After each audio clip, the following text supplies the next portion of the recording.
A lovely way to work with clients is to pick up on the stories that they mention, the fiction that they're reading, and or to suggest that they do so.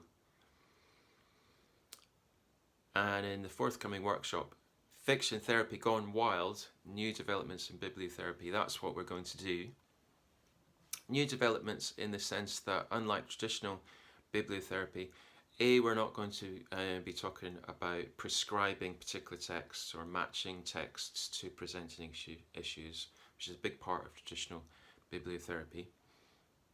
It seems to me that everyone's going to have a different experience to any particular text. You can't mechanistically say, if you read this, you'll have these feelings or insights. So we're not going to be doing that. The second respect that we're developing bibliotherapy is to focus upon the process of reading in and of itself. Traditional bibliotherapy sends people away to read and then reflects on the after effects.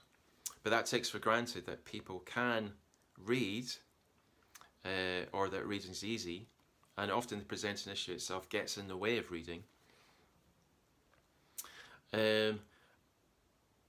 And also it's a kind of retrospective looking back, a bit like when you wake up from a dream, what was that about?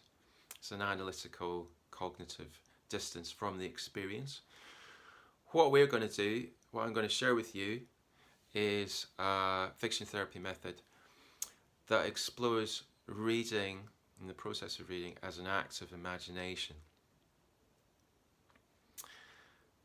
that appears between the reader and the text.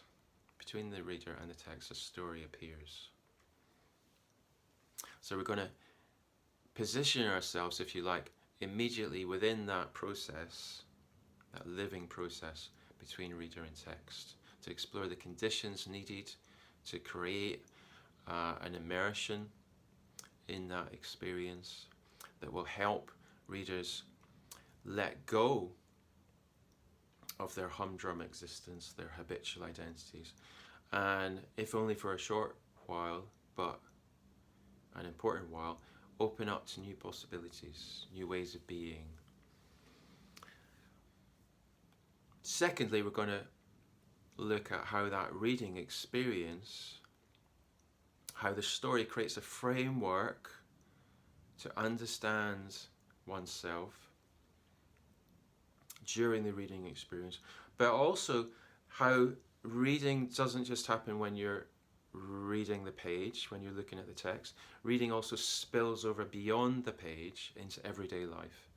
And the story template or framework that we get from the novel can linger and help us and help our clients to enhance the possibilities of their lives beyond reading, if you like, to help them reimagine who they are and how they are in the world. So it's an approach to fiction therapy as an act of imagination, which might seem a bit of a no-brainer. No one's really arguing that fiction doesn't involve the imagination, and yet most approaches to fiction therapy don't talk about images and imagining. They talk about the cognitive understanding or the sort of feeling catharsis that can come from reading, which is true and valuable. However, as we'll find, image-centric approach to fiction therapy includes those cognitive and feeling benefits and more. And this is emerging from my work with image-based approaches to psychotherapy and my book Waking Dreams, Imagination in Psychotherapy and Everyday Life. So it's carrying over, after I wrote this book rather,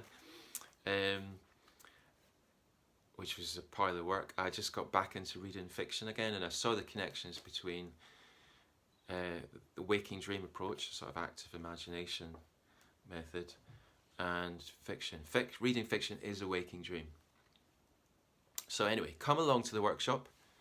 It'd be lovely to see you either live in the Zoom, details below, or you can pick it up afterwards in the recording. And we'll be discussing, as an example to ground the method, the Catherine Mansfield short story Bliss. So if you come along having read that, that would help, and you'll find that below as well when you sign up. Okay, see you again. See you next time. Thank you. Bye.